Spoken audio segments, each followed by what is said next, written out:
sa atin ang Illumina.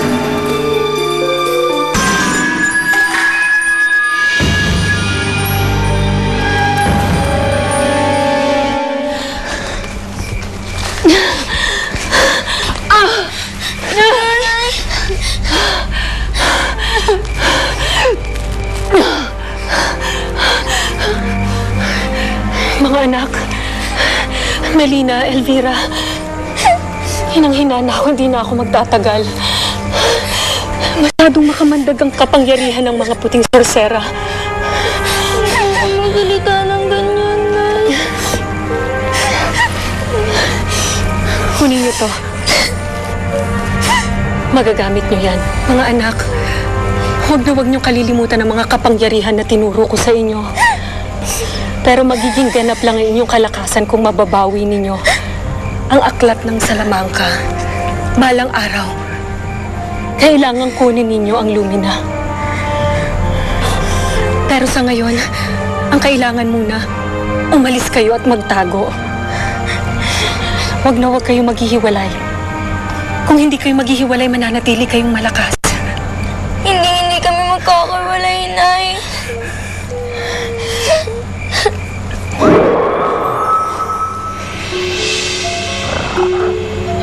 Sundan niyo ang lobong yan. Dadalhin niya kayo sa ligtas sa lugar sa loob ng gubat. Kahit anong mangyari, huwag na huwag kayo magpapakita kahit kanino. Pero bakit wag, Nay? Dahil hindi nila kayo matatanggap.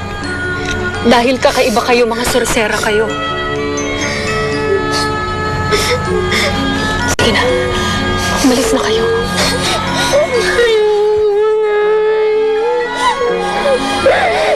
Sige na, umalis na kayo. Kailangan makalayo kayo. Sundin nyo na lang ang sinasabi ko. Sundan nyo na ang lobo. Sige na. Sige na.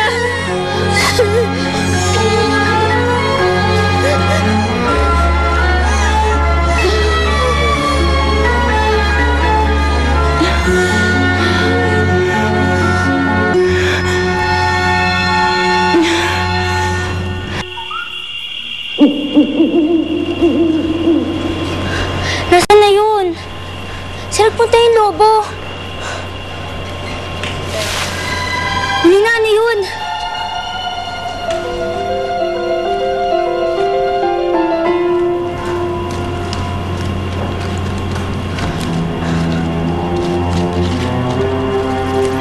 Ayun yung lobo!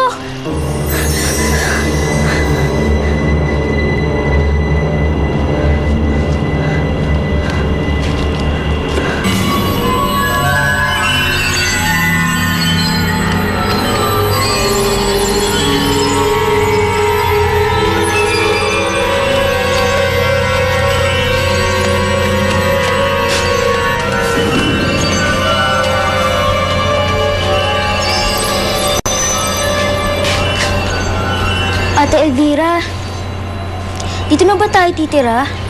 Oo, Melina, ito ang bilin ng nanay.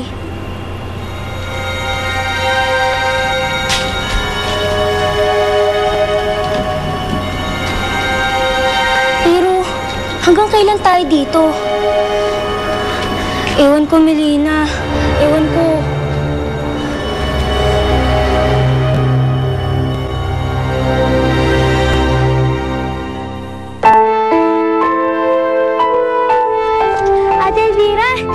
Maglaro tayo ng taguan.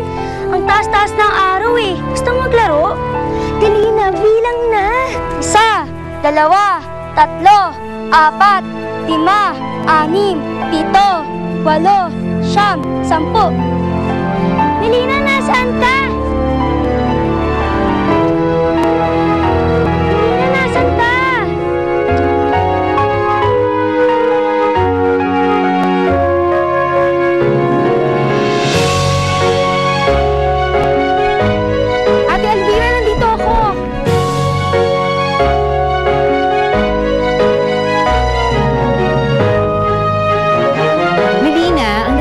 Naglalaro pa tayo.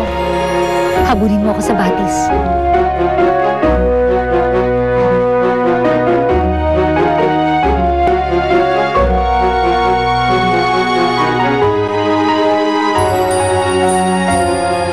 Melina! Elvira, may nararamdaman ako na may nangyayari sa bayan. Kaya ginamit ko ang tukod ni Ina para makita yon. Tingnan mo, oh. Parang ang saya-saya nila. Parang mahal na mahal nila ang isa't isa. Hindi mo dapat ginamit ang tungkod ni Inay sa mga walang kwentang bagay. Halika na, umuwi na tayo.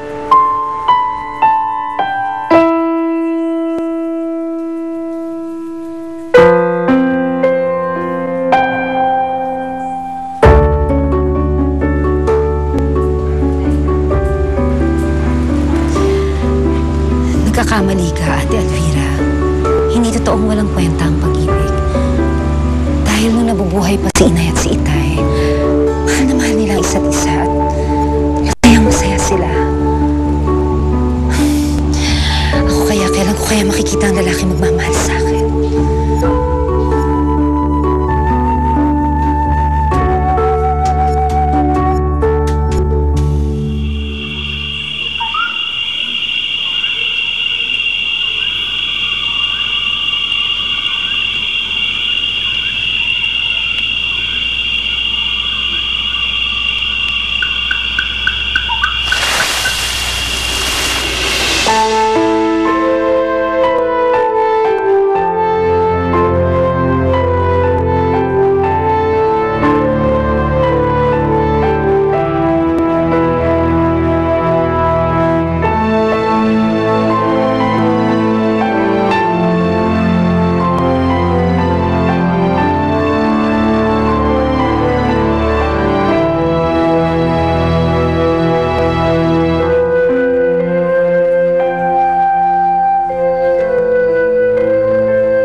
Sino yan? May tao ba?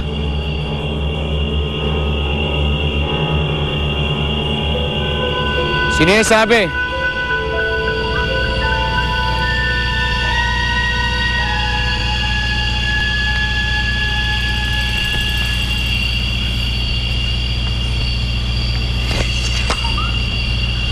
Daming baboy damo rito.